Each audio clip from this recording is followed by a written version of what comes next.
Inteligência Artificial. Como ela vem transformando o mundo e como evitar consequências não previstas. A partir de agora, vamos mergulhar em mais um episódio desse quadro Inteligência Artificial com o engenheiro de software Eduardo Ribeiro. Boa tarde, Eduardo. Boa tarde, Eduardo. Boa tarde aos ouvintes.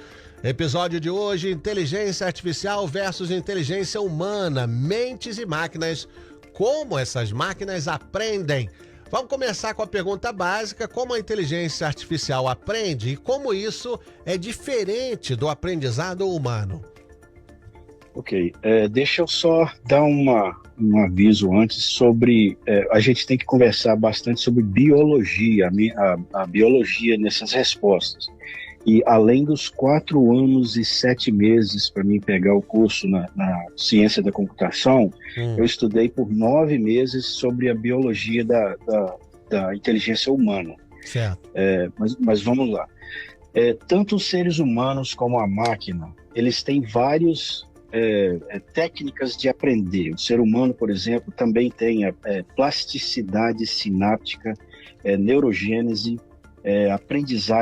aprendizado emocional, aprendizado declarativo, aprendizado social, etc., incluindo rede neural.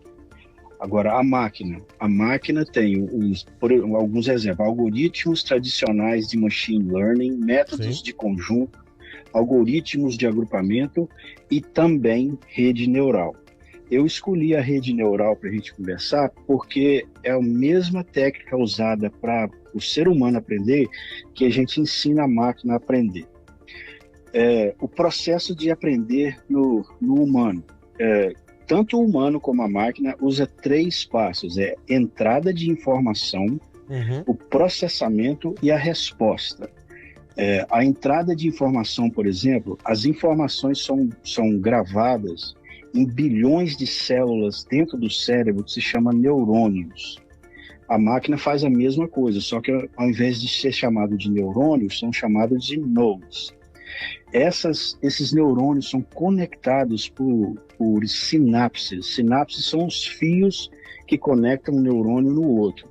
Essas conexões acontecem também com a máquina quando a gente está aprendendo alguma coisa. A diferença do ser humano com a máquina nas sinapses é que o ser humano exige uma conexão mais forte para você lembrar e se a conexão fica fraca, você esquece.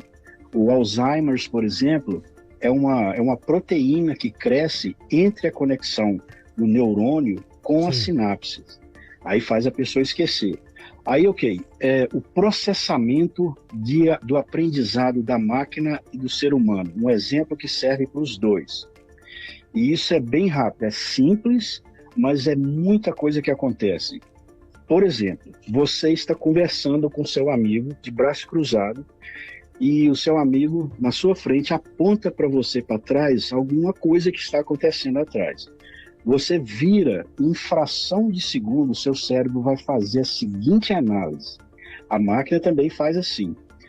Tem uma bola rolando na sua direção e o seu cérebro detectou, conheceu a bola, porque ele tem gravado na sua cabeça o que é uma bola, e a próxima coisa que ele procura detectar é o ponto de partida daquela bola. Você vai reagir àquele evento, a bola vindo na sua direção, você vai ou parar ela com o pé, ou chutar ela de volta de onde ela veio, ou pegar ela com a mão, mas isso o seu cérebro vai fazer por quase instinto, dependendo do ponto de partida. O computador também faz isso. Por exemplo, se o ponto de partida daquela bola foi uma criança de 2 aninhos que aprendeu a andar, você provavelmente não vai chutar a bola de volta, porque pode machucar a criança. Se aquela criança for acima de 15 anos, você vai, em frações de segundo, seu cérebro vai pick this e vai chutar a bola de volta para ele, talvez. Mas o que acontece tanto do lado do ser humano é tanta coisa que aconteceu aqui. Por exemplo, a ação de você mover sua perna, de ficar em um pé só, é tudo controlado pelo seu cérebro. E do mesmo jeito a máquina teria que fazer se fosse um robô.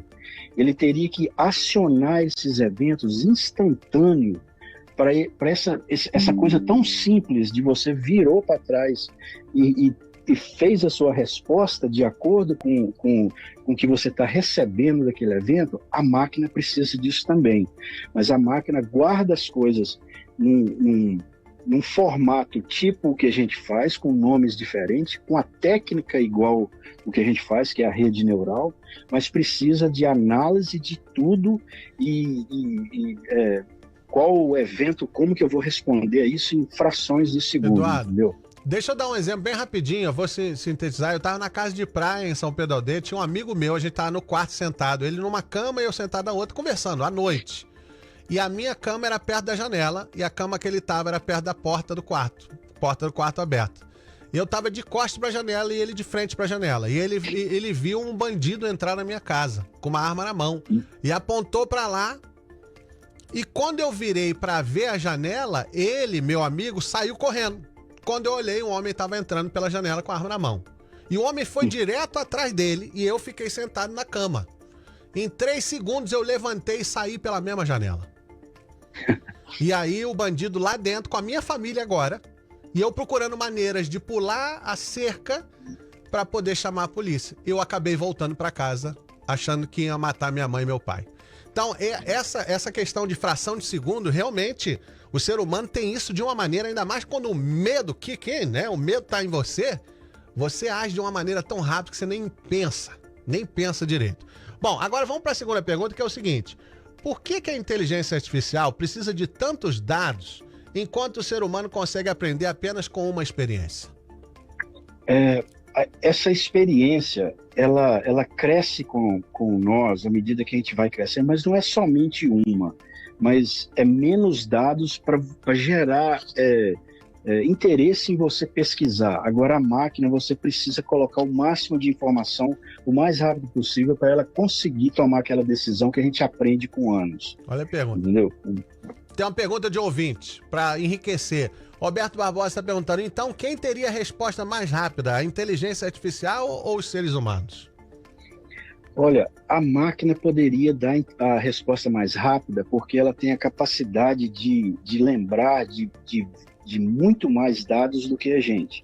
A gente, com o tempo, a gente começa a perder memória, por exemplo, com a idade, mas a máquina tem a capacidade, mas não necessariamente de tomar a decisão correta, ela vai tomar a decisão mais lógica. Interessante. Nós temos a máquina mais correta. A máquina não tem emoção, né? Não. Imagina a minha emoção nesse exemplo que eu dei, né? Depois, qualquer dia eu conto essa história, mas 3 segundos eu pulei pela janela. Mas é o seguinte, a inteligência artificial pode chegar um dia que vai aprender da mesma maneira que os humanos aprendem, ou isso é impossível? Ela pode e está em desenvolvimento, se chama inteligência artificial geral. Mas tem umas coisas que a inteligência artificial nunca vai conseguir fazer. Por exemplo, nós temos o que se chama de herança genética pelo nosso DNA. Ou seja, a criança, quando nasce, ela sabe como chupar para amamentar, por exemplo. Sim. E o cérebro não está em condição de aprender nada ainda. E, entendeu? Ainda não, mas vai chegar um ponto que sim. E outra coisa também, um fato muito importante que a gente consegue e a inteligência artificial não. As decisões, por exemplo, deixa eu dar um exemplo. Decidir se deve administrar um tratamento que salve uma vida. A máquina pode olhar para uma pessoa que precisa de um tratamento e a pessoa tem 101 anos de idade. E toda equação vai dizer que não, entendeu? Talvez o que vai gastar com aquela pessoa não vai valer a pena, por exemplo, a máquina decidindo. Mas nós humanos, a gente envolve mais coisas, entendeu? A empatia, elas têm 101 anos de idade, mas o dinheiro não importa, as máquinas não importam, vamos gastar o que precisar para manter a minha avó viva, entendeu? E a máquina não pensa assim, ela pensa muito lógica, e por não ter empatia, ela não tem a visão que a gente tem. Então, ela já praticamente aprende igual a gente, mas ainda a decisão na máquina Interessante. Não é brincadeira. Olha, o ouvinte Joe tá perguntando: o Trump pode usar robôs do Elon Musk para ir pegar imigrantes? E aí, estamos longe dessa realidade ou mais perto do que a gente pensa? Olha, Eduardo, o exército americano já usa um robô que se chama mula do parente do cavalo, né? Sim. E ele procura por soldados no campo e para exterminar, entendeu? Mas não, eu acho que não, Eduardo. Eu acho que isso não vai acontecer, não. Interessante. Quem quiser saber mais, onde é que pode procurar mais informação sobre o seu trabalho, hein, Eduardo? Olha, tem um blog, rotinaartificial.com. Todos os assuntos que a gente conversa aqui, eu coloco recursos lá para investigar as coisas que eu falo e tudo. Deu um ponto de partida para uma investigação mais concreta. Certo, então é rotinaartificial.com. Entra lá e você também pode saber um pouco mais. E quem quiser sugerir um novo tema para a próxima semana no Inteligência Artificial, manda para cá que a gente vai analisar também no 603-233-5200. Eduardo Ribeiro, muito obrigado pela sua participação hoje. Desejo você um bom final de semana. Obrigado, Eduardo, para vocês também. O site para você dar uma olhada é rotinaartificial.com. Esse é o quadro Inteligência Artificial, que volta na próxima semana. Não dá tempo para mais nada. Muito obrigado pela sua companhia essa semana inteira. Sou muito grato. Eu vou descansar no final de semana, volto segunda-feira com novidades, vem quadros novos por aí. E o Felipe Dias vai escolher o próximo amigo oculto no rádio de segunda-feira. Bom final de semana, fiquem com Deus, fiquem com Panelada. Eu volto na segunda-feira, fiquem com Deus.